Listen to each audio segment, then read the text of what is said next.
So that was the second time I did an adventure 7,000 miles or more. And you basically just have to blow up your life and realize that you're going to be through hiking, backpacking for the most part for 7 to 9 months, and that everything kind of goes into that. And there's no thought on what happens afterward as well.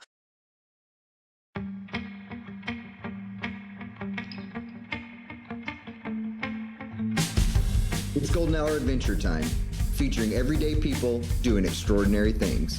From the peaks of victory to the valleys of defeat, these are their stories. Now, from the back of the pack, your hosts, Justin and Robbie. Welcome to Golden Hour Adventures. Today we have a phenomenal guest. He needs no introduction, but I wrote out this really cool introduction, so I'm going to read it anyways. He has 6 FKTs. He is the owner of a calendar year Triple Crown, which is the AT, the PCT, the CDT. He's the second person to ever finish the Great Western Loop. He's a 5-time Cocodona finisher. He has many other ultras that he has either ran or won, to include the Barkley Marathons. He's a podcaster. He's not going to like this, but he's a creator and an author. Man, I almost got it out right. Jeff Garmire, welcome to the podcast. Thank you. Yeah, I would have put creator very last after the footnotes, but yeah, we'll go with it. Hey, you're on social media. You have a following. You actually put out some really good stuff. And I say actually because a lot of other professional runners, I watch their content and I'm like, ooh, that's questionable. So I like the stuff you put out. It's good. It's informative, funny. It's right up my alley. Yeah, I think we're kind of cut from the same cloth on the vibe we go through or go for with creating, where it's like, okay, can't be completely serious, but maybe I can put a nugget of knowledge wrapped in a bunch of comedy. That's kind of how I think about it. Yeah, that's perfect. That's perfect. Well, Robbie, I think you had a question that you wanted to hit a little bit on with the Great Western Loop. You know, I was doing some research on the Great Western Loop. I didn't know anything about it. Then I started watching some of your content and it popped up and I was like, one day I want to do some through hikes. I find solitude in being alone out in the middle of nowhere, like figuring my way through shit. And I saw the Great Western Loop and then, I Googled it and then I saw your name pop up and 7,000 miles. You did it like 260 days, I believe it was. I think it was 208 days for that one. Yeah. 208. Let me, But I have so many questions, but I just want to hit on this a little bit. Like, how did you put that together? And I can only imagine the logistics of that. 7,000 miles is no little walk in the park. Yeah, it's really hard to wrap my head around now, especially because, so that was the second time I did an adventure 7,000 miles or more. And you basically just have to blow up your life and realize that you're going to be through hiking, backpacking for the most part, for 7 to 9 months. And that everything kind of goes into that. And there's no thought on what happens afterward as well. But basically how you plan it is, I always start with a list of resupplies. So you can only carry maybe comfortably up to 250 miles worth of food. And so you're going to want to resupply. And so you take your 7,000 miles and you break it into manageable chunks of where you're going to get your resupply, whether it's mailing a box or buying stuff from the store. And now you have, say, 28 to 30, maybe a little more of these chunks that are 200-ish miles long. And then from there, you start thinking like, how long is it going to take me to cover each of these chunks? And then as you start putting together a spreadsheet and kind of guessing when you'll hit certain places, you're deciding, when do I need to start this thing to avoid the snow, or at least not hit early snow? So for anyone listening, the Great Western Loop, it's a loop, so you can start anywhere. But how I started is I started on the California-Arizona border in Blythe, which is middle of nowhere. And then I walked across the desert, across Joshua Tree. I had like a 70-mile water carry. And then I hit the Pacific Crest Trail and I turned right and took that about 2,500 miles up to within 8 miles of the Canadian border.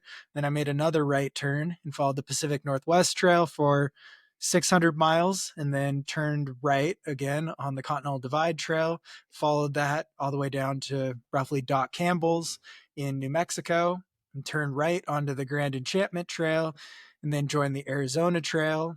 And then at the Grand Canyon, there's this there's no trails that go from there to connect back to the start. So there's like a 600-mile section in there that I had to draw up myself using maps and satellite imagery to try to figure out where I could hit some cow ponds and stuff. And so that's kind of how I decided the route. And the trick to the route is you don't want to like hit the Sierra too early, because then you're going to hit a lot of snow and be moving slow, but you don't want to hit the San Juans, or essentially the Rockies, too late, or you're going to get snowed on and move poorly there. So the whole loop is basically once you hit the Sierra back around to making it through Colorado, that timeline has to be pretty quick. And then the desert portions you can kind of fill in. But yeah, in a nutshell, that's all it takes to plan it. It's just that easy. Yeah. So then my second thought is, you know, I've got lost in some like pretty long adventures on my own, but not very long. But when you come back off the trail, like you spent almost a year out on the trail. I'm sure you met people and all that kind of stuff, but how did you come back into civilization without, like, I would be a mess. I know it. Yeah, no, I've always been a mess when these things are over. I think even it's just like ultra brain or something, but for a prolonged period of time, or post through-hike depression is like a term thrown around a lot. But yeah, it's really tough because you go from everything is really simple and it's pointed towards this one goal. And I talk about this a lot with ultras too, but then you achieve your goal and it's sort of like, now what? It feels like it's disingenuous to just set another goal and jump back in, because you're just filling that void, but you can't really figure out how to replace that piece of you that was so set on achieving this singular goal. And yeah, I have really struggled with that since I had the calendar year Triple Crown, which was like 8,000 miles in 2016. And during that through hike, essentially, I vowed that I would not go back to work in the corporate world. And then I got back and didn't have a good job options or money or anything. So I went back into the corporate world. But then the second one on the Great Western Loop, it was like, okay, I'm going to promise myself again, I'm going to make this work. And I really held tight to that. And it was bumpy road and pretty rough, but it was one of those things that it can be a really good moment in your life to make a pivot, because you do feel like you're starting from nothing so you can build back up. But that also makes it really hard too. So you kind of feel lost, like you can go any direction, but I think really the advice in anything like that is just start going one direction and quickly decide if you like it or not, and then pivot. Just kind of continue on from the hike, just in life, I guess. Yeah. With everything, just make decisions. My whole motto is get to yes or no immediately, whether it's dating, whether it's a hobby, whatever it is. If it's a no, you can pick something else. If it's a yes, start pouring your life savings into it. It's fine. Which is wild, because we tell ourselves after every ultra marathon, and I'm sure after, you know, in the middle of an FKT, you're telling yourself, I'm never going to do this again. And yeah, we tell ourselves no all the time. And then, you know, here we are on ultra sign up, or, you know, signing up to go after another FKT. Yeah, I think the biggest shift in a personality is from like mile 70 in the dark to like 5 hours after finishing, when you're like looking for the next race. You go from I hate this sport to I love this, I can't wait to do another one. In my last ultra, I was telling my pacer, I was like, I am not having fun right now. And she kept reminding me afterwards. She's like, oh, I thought you said you weren't having any fun. It's like, okay, well, you know, I will sign up. I will run another 100, but I was not having fun in the moment. So One Cocodona, I'm not the most vocal to pacers, and it's usually quiet, but I just said on this flat section, I was like, I'm in a bad mood. I need an attitude adjustment right now. I'm gonna keep that in the back of my mind. That's funny. I'm gonna use that. Robbie and I are running Cowboy 200 in September. Oh yeah. And yeah, so, and we're running it together. I think we talked a little bit about it, but we're gonna run a mile, walk a mile. for Yeah, I'm 200 miles. We'll see how long it stoked goes. on this. Yeah. And so I think at times we'll probably both need some attitude adjustments. So Yeah.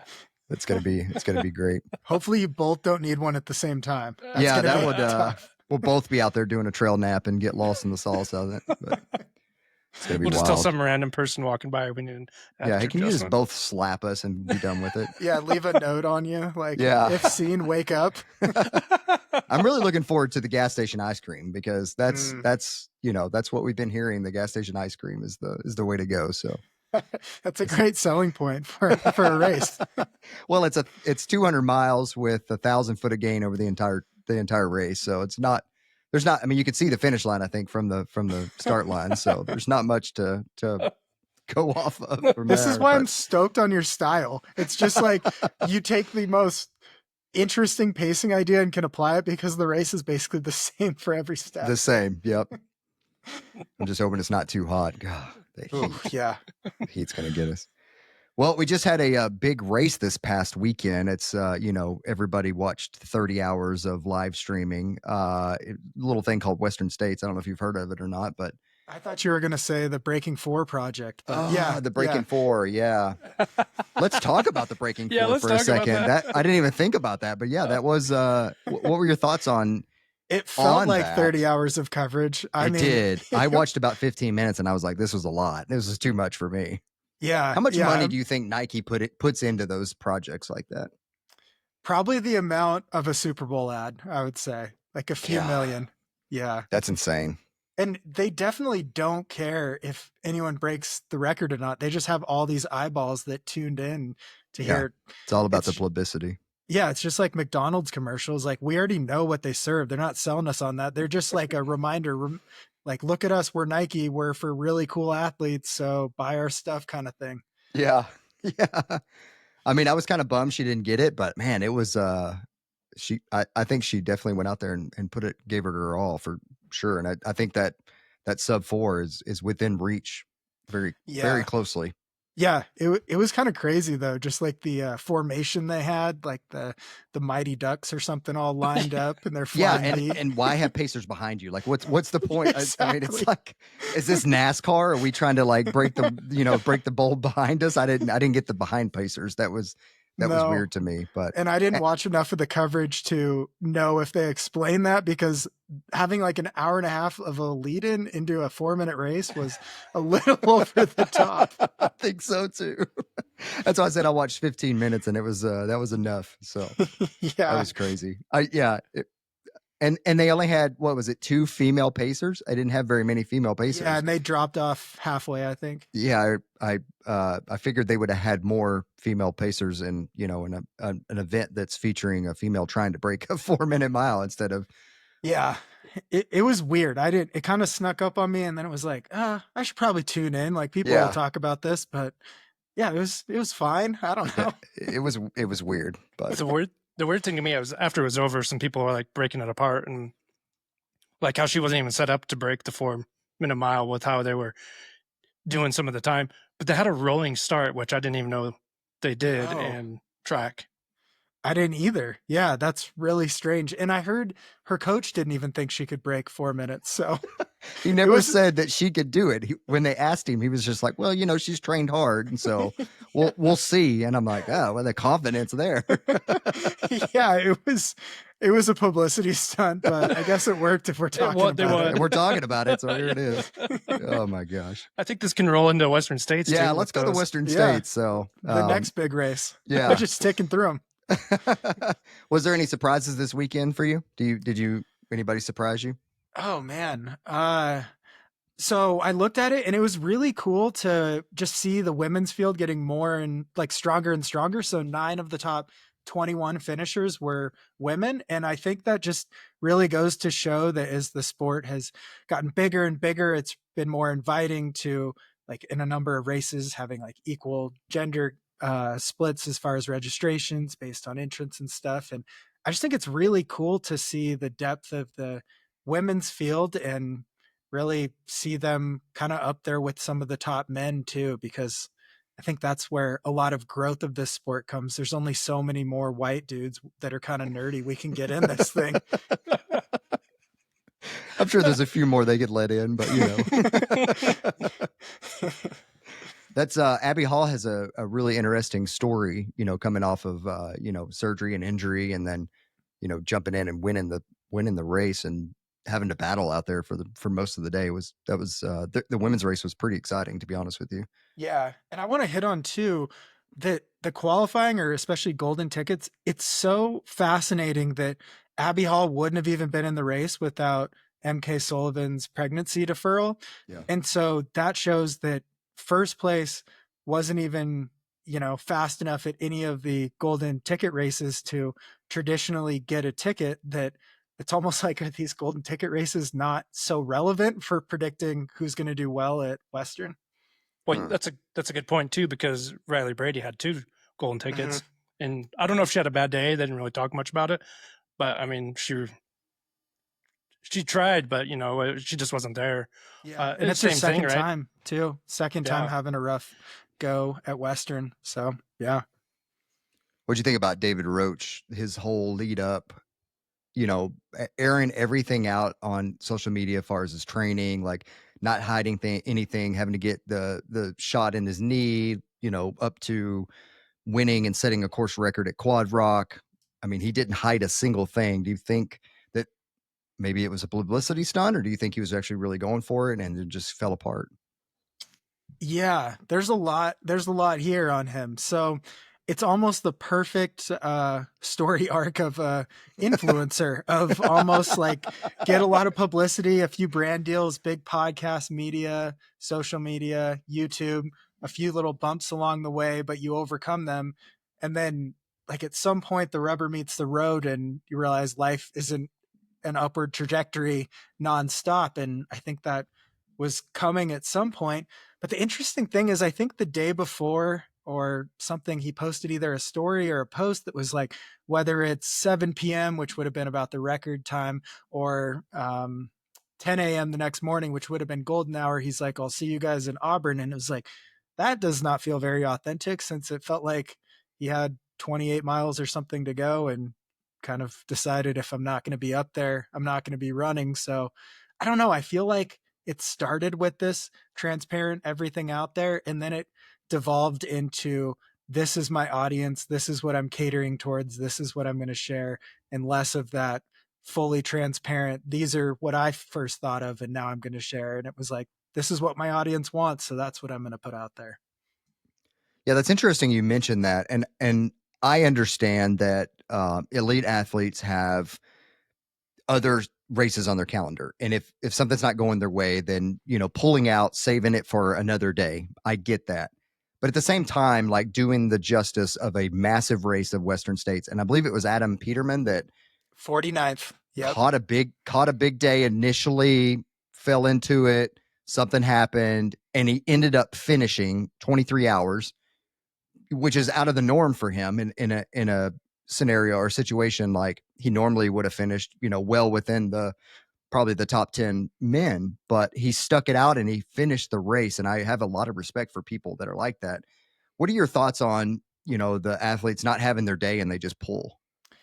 Yeah, this is tricky. And I used to be like, everyone should always finish. That's what you signed up for. But then thinking back to Cocodona this year, and Courtney DeWalter has a rough day around mile 100 and has to drop out. And it's like, man, that's tough. She probably could have made it to the finish or something. But then you think about it, and if she's in the mid pack and there's, 50 runners and 10 people with each of their crews around her, every aid station, she'd be getting mobbed with 500 plus people wanting pictures and autographs or something when she's still trying to race. I think that there are some exceptions where it's sort of like, I don't think Courtney could really pull off a mid-pack finish just fighting to it. Like, I mean, people would be lining the streets that were with other runners just to see her at like a Forest Hill or something. And I think it would take away from both the race and just be a mess for everyone. So situations like that, I think it's a little bit more valid and not even pointed at the next race. But I don't know, the David Roach things, it's hard for me to find a reason why you can't just march it out, because everything had built to Western here. I don't think he's even in the same stratosphere of Courtney where his popularity is going to take over the race or anything. But yeah, I think it just was kind of disappointing how quickly it was over, where Tara and Rod both tried to stick it out for quite a long time Yeah. before they called it. It felt like David was kind of ready to not be out there. Nobody faults Tara for No. the performances that she's had this year. No one faults her for pulling the trigger on it. Yeah, and she's like a year ahead of schedule. Like, her ascension has been so amazing that she's not even a year removed from starting the Appalachian Trail. So like, everything she's done and how she performed at Western, like, that's extra credit. There's no docking or anything in our minds of, she's totally worth her contract. She's an amazing runner. She'll be Yeah. good. But yeah, it must be so much pressure just to ascend that quickly and feel the pressure for all those newer athletes up at the top. Yeah, I could understand that for sure. I know you've mentioned in the past, because you actually said it to me, but you enjoy pacers, you enjoy crew, and I understand crew is a bit different than pacers. But on a podcast this last week leading up to Western, Jim Wamsley mentioned that if you're going to be in the elite field, you should not have pacers. Do you think that would change the game leading up to Western States in the golden ticket races of not having pacers, and if you're in the front running to win Western States not having pacers? Like, what are your thoughts on that? Do you think that changes the game a little bit? Is it fair? Yeah, I think it's a great idea for select races. I think maybe the Bighorn, Kettle Moraine, all those traditional ones where it's a more catering to, there's really fast people, possibly pros, but it's more catered to like push yourself, see a great place, and get a belt buckle type thing. Yeah. But maybe the feeder system into Western States, we'll call it, I think taking out pacers I think it would be really good. And if the sport is defined by finding your limits, some of those races could really help people experience that and realize that they're capable of a lot more. I think when you have a pacer, it's really easy to give up some of your own responsibilities and tasks, like taking care of yourself, eating and drinking. You're asking a pacer to remind you to do that. I think people are fully capable of taking care of themselves in those ways. And I think it would be a good experience to go without a pacer. And if it's just a few of those races, then people want a pacer. They could just choose not to do them. And they're already packed enough already. Like, throw more people on the trail. Yeah, I agree with you. I think like the Bighorns, the Kettles, those type of races, yeah, fine. If you're a professional out there just for a tune-up race type thing, that makes sense. But I'm more speaking to the lines of your golden ticket races, your Black Canyons, your Canyons, and then Western itself, UTMB, those type big races. So I think that he had a lot of good things to say about not having pacers, and I agree. I think that it's not necessarily that it doesn't have an unfair advantage, because everybody's allowed to have pacers. But if you are going to go out and try to win the race, then if you look at like the elite marathoners, they don't have pacers that jump in at 20 miles and carry them the last 6. And so, a bit different, but I think it would just be a lot more interesting for us to watch, as well as these people are out there suffering. Would the times drop, or would they, are they still running, sub 8s at Black Canyon? Or are they back up to 8:39s if they're having to run by themselves and figure things out? It would be interesting to see if they ever put that into play. Yeah, I think they'd be probably fairly similar.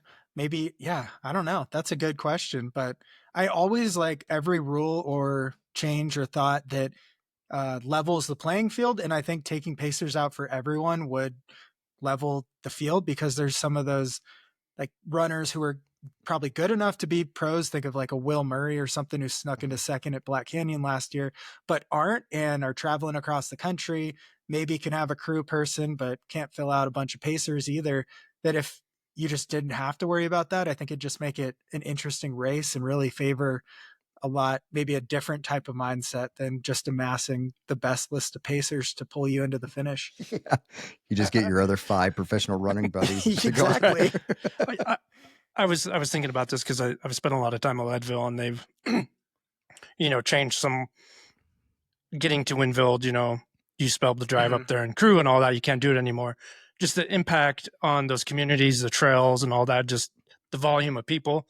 And we know some people like to have huge entourages, crew them and be around. You know, they got 20 cars, not that many, just like 5 cars, you know, and all these people. And I was kind of watching this at Western this morning when people are finishing. That takes up a lot of the valuable access to other crews and like a person that has 1 or 2 people on a pacer. Now you're putting limits. They're having a harder time to get in and out of some places. And I watched it at Leadville, and I think, you know, if they took away the pacers for the people that are really going for it at Leadville, it would free up some space to let the mid packers and the front of packers have a better experience. I don't know, Jeff, if you've ever been on anywhere on the Leadville course, but when you're going over Winfield, you know, the guys in the front, the guys and girls in the front are flying down the hill, and those people are walking up the hill, hiking, and a lot of them aren't even looking up half the time. And it's just, I think it'd be a little more fair, like you were saying, is just, it gives more everyone experience. And if you want to crew in a pacer and a big entourage, you know, go to the Bighorns or go to the Bear or some other race where it's more accessible and easier without the impact of the environment and just all the other people around you. And I think a couple races do it where you can have a pacer at like a certain time or something rather than a mile of after 4 p.m. or I don't know, after it's sunset, you can have a pacer at the next crewed aid station. That might be a way to normalize it and make it easy for the entire field to not really like have an advantage, but almost just like play to where people are at that given time, so that for whatever percentage of the course, maybe the leaders only get it for 20 miles and the back of the pack get a pacer for 50 miles. There's probably a solution like that that spreads the impact so that there's not 2 people, a pacer and a runner, passing someone on an out and back course like Leadville anyways. Well, Western already has that in place. It's 8 p.m. Yeah. But for the elites, they're done. By then. So not me, that would be at mile 50, mile 60 at that time. So, you know. But you'd be having way more fun. Oh yeah, of course. I'd be having fun. So one more question on Western. With the popularity growing, probably going to be over 10,000 people applying this year for, you know, their chance to get into the iconic race. With the cutoffs being what they are, it's for us mid to back of the pack runners, 30 hours for that extreme of a race is steep. And that's something that is on a lot of people's minds that are in those situations of mid to back of the pack. Do you think that the race should have an extended cutoff to 32, 34 hours to be kind of the same as a similar race? Take Bighorn, for instance. I'd say the elevation climb, you know, similar, maybe not as much downhill, but similar experience of climbing uphill with a 35-hour finish time. Do you think that it will ever come up that there's an extended time, or is it just going to stick with the strict 30 hours? I think it will always stick with the 30 hours. I think it would be interesting if they could do something with the cutoffs as well. I know they used to have cutoffs earlier on at the aid stations. I think they've gotten rid of those till later. And I think that's a big thing that I think across the board, more races should do, of like, we have no cutoff until like mile 40. So either way, you can get 40 miles in, even on your worst day. And maybe there's something like that. If there's some policy or some reason they have to be done in 30 hours, if maybe there's no cutoff until you hit the halfway point or something like that. And then that'd be a pretty big chunk that people could get in. But I think something like that, there's just so many logistics because you're on the edge of a number of communities between like Michigan Bluff and places like that, I'm sure it's a permitting nightmare. It's the only race that crosses wilderness somehow. It just got grandfathered in. There's a lot of weird, quirky things to Western if you just drill down a little bit. Yeah, it is a crazy a race for sure. And I think part of that course, the BLM course, is on the dockets to be sold. Oh, wow. I think that's the trail that runs through the BLM. I think it's just a short amount of section of trail that runs to that BLM, but that is part of the section that's on the bill to get sold off. So hopefully, I don't wish ill will of anybody, but hopefully that senator, finds Yeah. himself in the Utah mountains and, maybe he gets stuck or something. Yeah. Gets like tips over his car, but everyone's okay. Yeah. It's like, we don't wish any harm, but so, Flat tire. Yeah. yeah. We mentioned Bighorn a little bit, and Robbie and I are both fans of Bighorn. I've been out there 4 or 5 times. I've run the race myself. Robbie, I think, has paced the entire course, and so crewed all around as well. But you're fresh off Bighorn, your first time running it. What are your thoughts on it? Awesome race. Wow.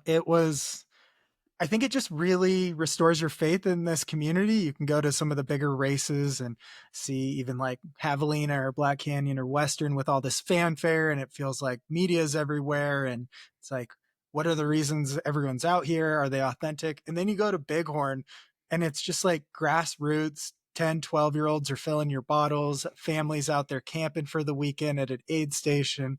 They pack in a bunch of stuff. The community rallies around the event. Just like random sprinklers on that road you finish on. It was just really cool to see Sheridan, like a town of 20,000, rally around this event that, if you gauge the vibe there, it's probably not the trail running mecca of the world, but even the locals who are wearing cowboy boots are out there cheering for you.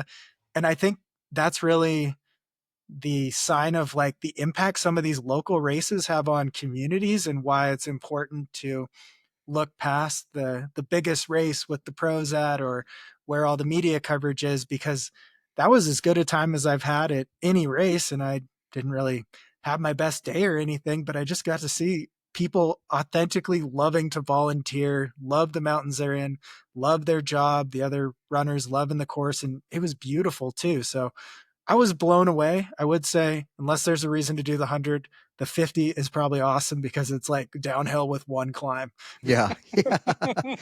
The 50, you see the whole course and you don't have to go up it. So. Yeah. Yeah. It's the prettiest out and back, but the 50, you only have to go back. Yeah. I think you're 100% right on that. I would do the 50 if I had to go back out there. Yeah. Yeah. I think we'd mentioned a little before when I was on your podcast that the families that initially started that race, they were taking their kids out there, and now their kids are the ones that are out there, running the aid stations. And, some of the aid stations are brought in by horseback, some are brought in by ATV, and they set up camp out there for the weekend. And they're just so willing to help you out.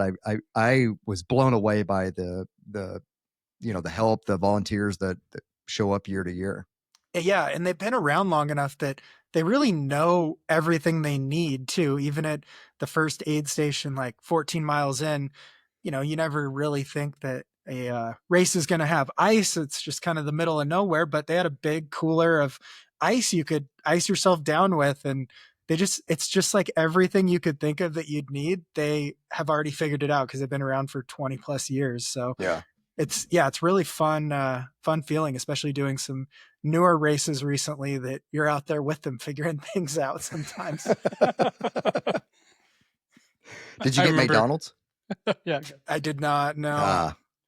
I remember I was at Jaws one year waiting for my runner to come in, and we got there pretty early, and the nurse was there and she showed up, and she pulls out the scale, and I'm like, "Are you really going to weigh people in?"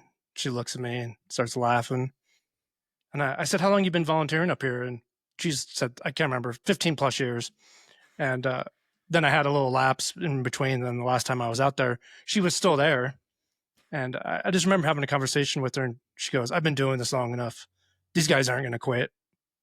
Yeah. If they can't get out of the chair in the tent in the warmth, I'll go talk to them and let them know they're okay and keep on moving." And I was like, this is so awesome. The nurse has learned over the years to help push the runners.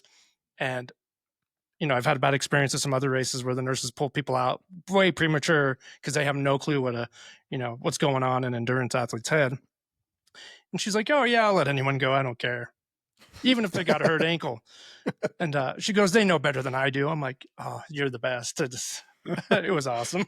She's probably the person that could solve any major injury out there with just like a toothpick, some gauze, and a Band-Aid too. Like probably has all the knowledge and is just like, yeah, if they want to keep going, do it. Yeah. Let them go. How do you, I know you ran this race to get your hard rock qualifier. How would you say this one stacks up to other hard rock qualifiers? Yeah, it's really it's a cool race because you're either in climbing mode or descending mode, Yeah. basically. There's only, I guess, 3 major climbs, and that's mostly it. They're just really long climbs. So, Yeah, they are. That um, 17-mile climb up to Jaws is just like, oh my God, is this ever going to end? yeah, I actually had decided to do it without pacers and didn't pack headphones either. I just wanted to kind of go back to the roots of why I started doing all this. And I was a little beat up going in. So it was like, what's a different type of challenge I could have for this race rather than thinking I'm going to do super stellar. And that was really fun. I felt like it was a really immersive experience. The landscape and the canyons. I mean, the little Bighorn Canyon is even better, I think. So yeah, I think it was, I don't know. I got a really light mud year, so it was slightly easier than other hard rock qualifiers, but that's just because the mud wasn't quite there like it has been for other people. It was hot. It was hard.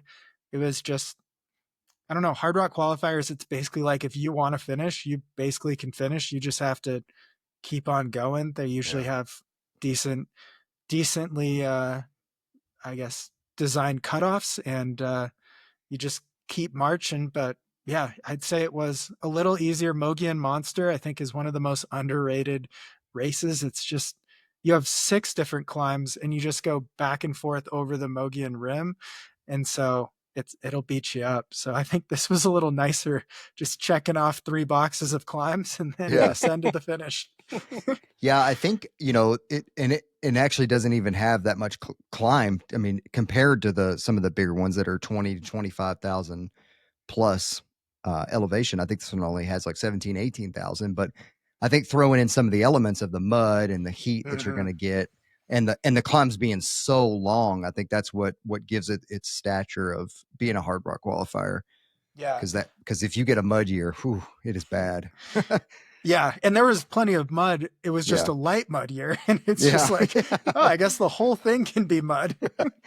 Yeah, the year I did it, we had 100-degree days and we had mud, but it wasn't a lot. And then I paced the next year, and I think the entire course was muddy. And so it wasn't nearly as hot, but the entire course was mud. And so it was crazy. It's Okay, it's a yeah. wild race. Put it in perspective, I never change my socks. Maybe I'll change them once in a Cocodona, and I changed my socks one time at Bighorn. So Okay. it definitely It was muddy then. it brings some elements that a lot of other races don't have. Yeah.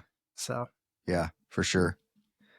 Well, we talked a lot about your races. We've talked Western States, but the real reason I wanted to have you on here is you got a big event coming up. You're going for the AT-FKT. I want to dive in everything AT, everything FKT. You're not a virgin to the AT. You've been on it before. You know what to expect. I'm almost 100% certain you've been doing your homework and research and following John Kelly and, just, doing what you need to do to prepare for this. But let's dive in all things AT. First off, what drives you to go after the FKT? yeah, so I had this period well, way back in the beginning. I thru-hiked the PCT, great experience, reason to take a break from college. And then over time, it was like, I wonder how far I can go. And so that was the Great Western Loop and the Calendar Year Triple Crown we talked about. And then it was sort of like, I wonder if I can do these things fast. And so I found FKTs and went after a number of notable ones starting in 2019 mostly. And in 2020, I was going to try to break the AT record and the PCT record, and I was in the Barkley Marathons. And that year, kind of 1 week before the Barkley Marathons, COVID exploded, and I guess we could call it the time when everyone started taking it seriously and shut down everything. And so instead of going for the AT record and doing the Barkley Marathons, I panicked. I didn't have any income really coming in at that point, and sponsors backed out of the attempts. So I ended up working at a grocery store, and it's just been like this really crazy thing in my mind of like college degree, worked as in like a really good paying job, and then chases his dream and ends up working in a grocery store. And then ever since then, it's been this thing of I love following the AT records every year. I really kind of felt myself become, I don't know, like self-reliant, could depend on myself, figure out all these big things, really showed myself that a massive goal can be broken down and achieved just from doing the AT in the winter in 2016, that now I want to go back and kind of that standard ascension through everything is in 2020, I wanted to go back and see how fast I could do it. And that's kind of stuck with me. And now it's not getting any younger. And this is finally the year that it doesn't really work out, but I'm forcing it to work out by, doing a hard rock qualifier while beat up. So get that out of the way. Now the schedule's cleared for the AT. And and I also haven't done a really long adventure like this and since before COVID. So it's really the draw on both sides of that. And it's just such a magical experience to get engrossed in one goal, and probably starting about a month ago, have everything dedicated to that one goal, even in daily life on what I'm trying to eat. I'm testing out nutrition on different runs, what's going to carry the best, what kind of pack am I going to go out at 9 p.m. and test some night gear and stuff like that and get comfortable with it. I find that process so fun and rewarding, to be like a little kid who's like just getting into sports, and you want to play the sport, then you want to follow the sport. You want to learn what John Kelly's doing out there. What kind of gear did Joe take when he did it half a decade ago? All those things. I think it's just like the connection to when I got obsessed with traditional sports growing up. It's like this really, I don't know, healthy. It's this really unique way to immerse myself in every aspect of a project. How different would you say being an ultra runner versus being a through hiker is? I know they complement each other, but it's two different worlds. Totally different worlds. And I tried to have a podcast that straddles them, and sometimes it works, and other episodes no one's interested in. It's really cool stuff to take from each. I think if I just break down the archetypes of like ultra runner, they listen to signs, pay attention, like to get better, have regimented things. And then you jump to the through hiking world, like tough as nails, can get through anything. Never have heard of science, can just last 100 miles on gummy worms. Like it's really fun to have a foot in each of them and hopefully bring some science to the through hiking and FKT world. But yeah, you just learn this level of mental resilience and resolve from the through hiking world that I don't know that ultra running can ever get to, because through hiking, you can't see your finish line. Like even your 200, you're like, you might be able to see the finish from the start. In your through hiking, you can't even imagine when you're going to get to the end. You just have this blind trust that you'll get there. And by persevering and solving every problem along the way, this long-term trust in your future self achieving it, I think just makes it a really special activity. The downside is it's pretty awful to maintain a normal life and get a through hike in. So it's really a commitment. Well, there's the difference in a through hike and a through hike FKT attempt, because for someone like me going out for a through hike, I'm going to spend, weeks and weeks, hiking, whereas you going out for the FKT, there's probably going to be a lot of running and, systematically playing. Do I sleep here? Do I continue on through the night? Do I push here? Do I back off here? You're actually having to, look at the course and play where you're going to push and where you're not. Totally. Yeah. And it's just continually checking in and stuff too. But even just like it'll take, let's call it 45-ish days. It's like a month and a half to figure out how to not blow up my entire life too. I think that's been as much of a problem solving endeavor as the actual miles and nutrition and pacing. But yeah, I just want to get into it a little bit more on preparation too. So like it's changed since 2019. That's when I got like Arizona Trail and the Long Trail and Pinhoti Trail and Colorado Trail the next year. But it's changed a lot, where back then it was like you can just pack some calories, tough it out. Now it's like everything is measured. I'm looking at calories per ounce, and I'm going out to the East Coast for 2 weeks in about a week to test all this out. And it's just like such a different level of commitment in, we'll call it the sport in general, of both FKTs and ultra running. Of it's just feels so professionalized in terms of half it. Like 6 years ago, I didn't know what I didn't know and it didn't matter. Now it's like I know all the things I don't know and I'm trying to know them all before I start this thing. And Yeah. I think it's just a really interesting shift and points to why times are so much faster in almost every race recently. And you're choosing to go unsupported, right? Yeah, it's called self-supported, so I'll mail you're going myself. self-supported. Yeah, so unsupported would be pretty impossible unless I carried 44 days of food on my back. That's true. That's true. I always forget that, Yeah, no, it's basically unsupported. Yeah, it's really, yeah. Like you really can do unsupported, like, I guess, I don't know. Anyway, so you're going self-supported. Let me get the terminology right. What Yeah. made you, so a lot of people, Tara, John, there are other ones that are going supported. What made you go for the self-supported? I'm really bad at asking for help. I'm really bad at depending on others. And I'm really good at just sucking it up and figuring it out myself.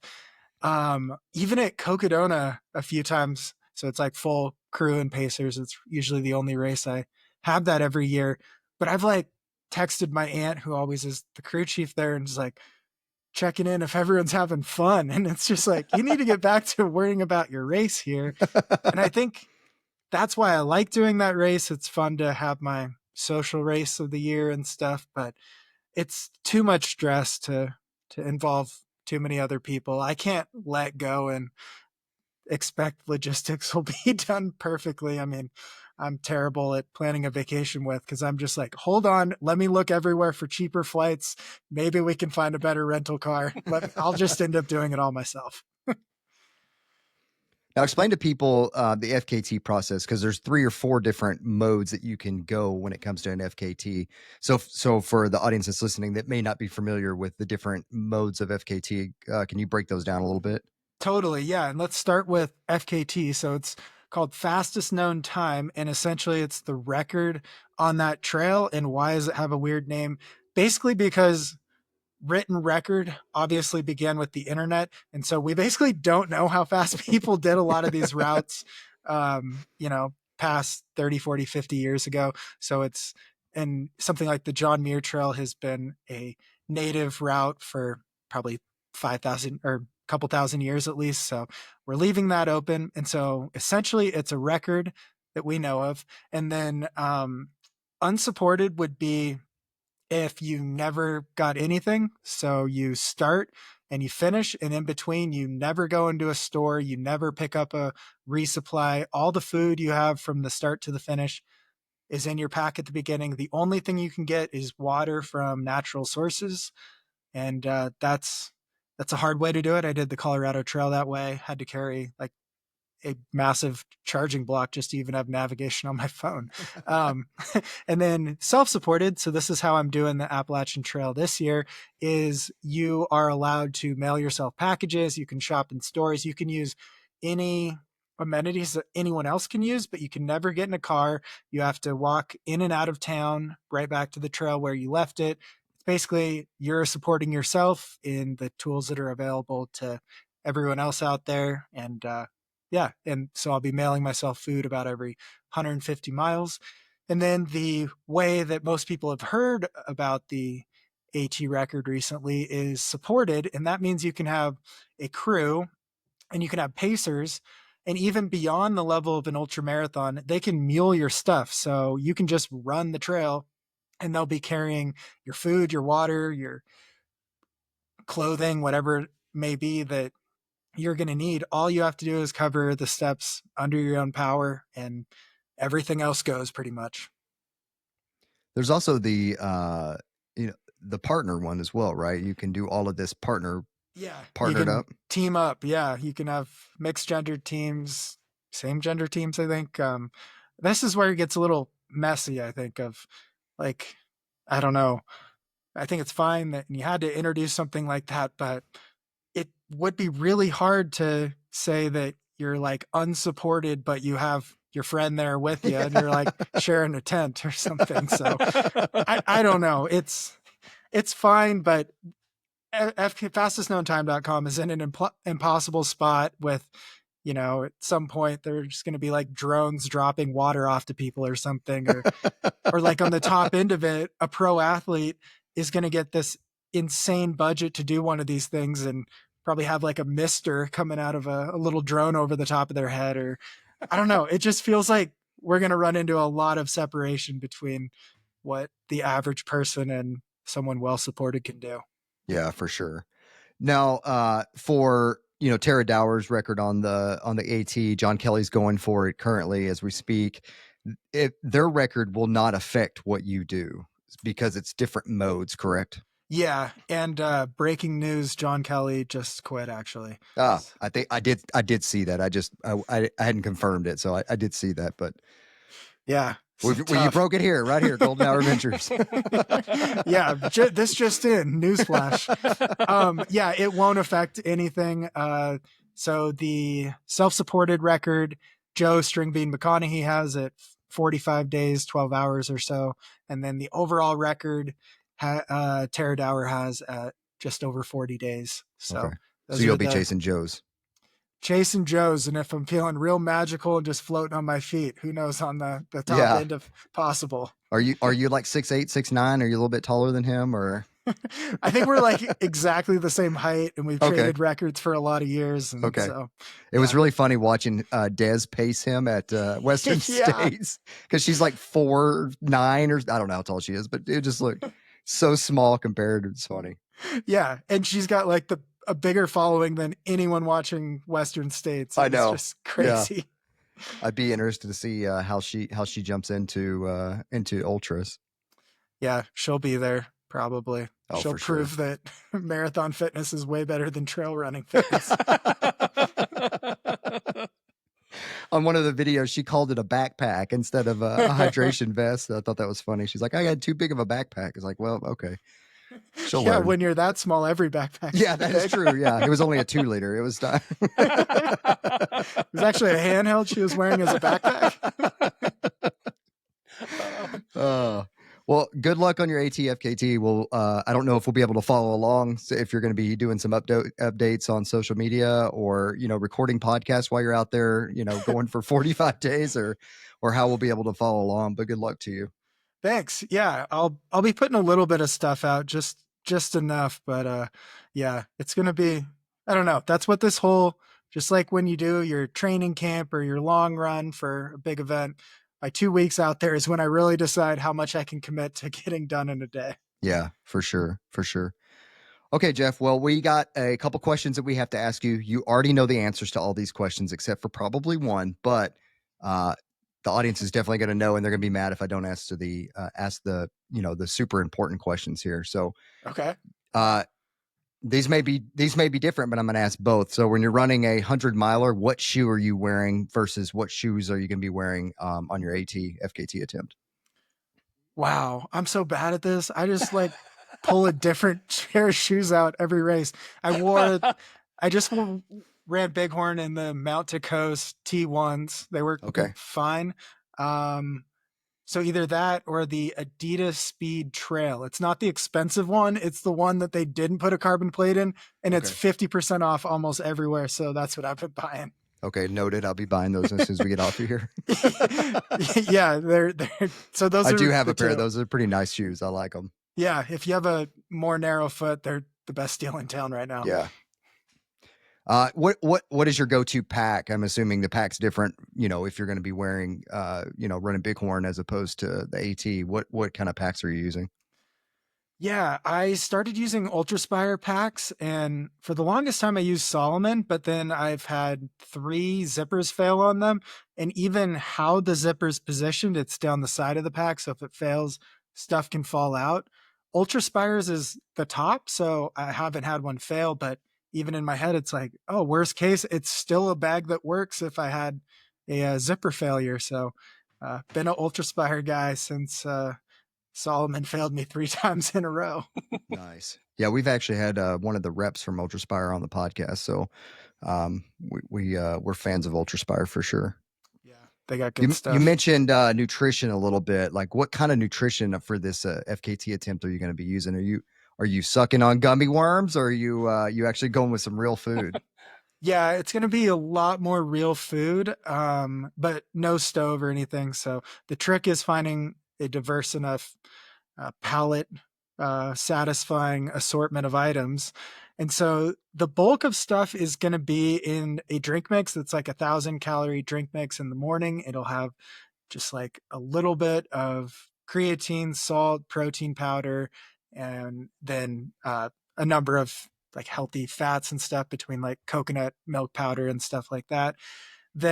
That'll be like the jump start of the day, 1,000 calories. And then from there, it'll be kind of across the board, everything from plantain chips to nuts to, there will be some candy in there, but I always think about it like 80% of it is exactly how I should eat, and 20% is exactly how my brain is going to be excited to eat. And so that's how I'm going to break it down. And I'm going to try to have 3 different, like every day will be packed in like a gallon Ziploc. So it's really easy. And 3 different of those that I'll rotate every 3 days so that hopefully I'm never too sick of each day. Yeah, that's awesome. Yeah. So break up the palate a little bit as well. I can't imagine eating the same thing for, 45 days. Oh, yeah. Yeah, like Sour Patch Kids. My mouth would be just like in shreds by the end of it. Bloody The roof tongue. of your mouth and tongue would just be gone. Just hanging out of my mouth like a cartoon character.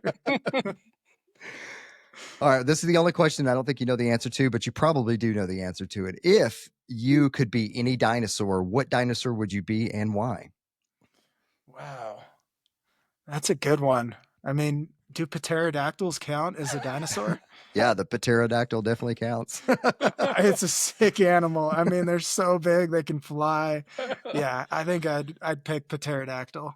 You would think that would be a more common answer on this podcast, and it is a common answer, but a lot of people go with like the Bronchiosaurus, the ones that are just like the big dudes that eat the top of trees, and I'm like, for what? Like, what's the reason behind that? I don't. Yeah, they don't do anything. Yeah, they just stand there. I mean, they're big, but it's like, yeah, they don't do anything. That's the one in the books where it's like, it's 17 school buses long. And it's like, what? How? See, I'm going with the Velociraptor. They have speed. They're kind of scary. They work in packs. I'm like, that's perfect. Sounds like That's like a trail runner. It is. It kind of, it's a trail runner. It really is, man. Yeah. Pack running. Yeah. Oh, it's perfect. Scavenging. Yeah. Well, Jeff, thank you so much for coming on the podcast. Really appreciate it. I love jumping into some of these topics. But first, before we head off, like, where can people find you? I recently read your book. I really enjoyed it. I can't believe that you were able to drop that knowledge in a book, mile by mile at some instances, from that huge Triple Crown, calendar year that you did. And so that was a crazy book, but where can people find the book? Where can people find the podcast? Where can people find you on social medias? Yeah. Share it all. Yeah, pretty much everything's going to be free outside in one way or another. So freeoutside.com is the website. Free Outside Podcast is the podcast. Free Outside is the name of the book. So far keeping it simple. I think Free Outside on TikTok, the Free Outside on Instagram. And then this is really tricky. It's actually just Jeff Garmire on YouTube. So I feel like you got to make the change. I mean, come on. Yeah, I don't know. Someone, a friend who's pretty big on YouTube was like, yeah, you should really make one of these more of just you and your name. And it's like, really? Okay, I guess I could change the YouTube, but feels like everything else is pointed towards Free Outside. That's awesome. Well, thanks again for coming on. I really appreciate it. Great conversation. Like I said, good luck to you on the AT-FKT attempt. We'll be following along as best we can. Yeah, thanks for having me. It's fun chatting with you guys, and always fun to promote Bighorn a little more. I was truly blown away by expectations, reality of that race. It was very cool. Yeah, we could talk on that race for days. Yeah. Well, if you enjoyed Jeff's podcast, please give it a listen. Leave a comment on Instagram on the advertisement We are on YouTube, so subscribe to our YouTube channel. Robbie works really hard on it. Give us a like, give us a follow, and as always, we'll see you on the trails.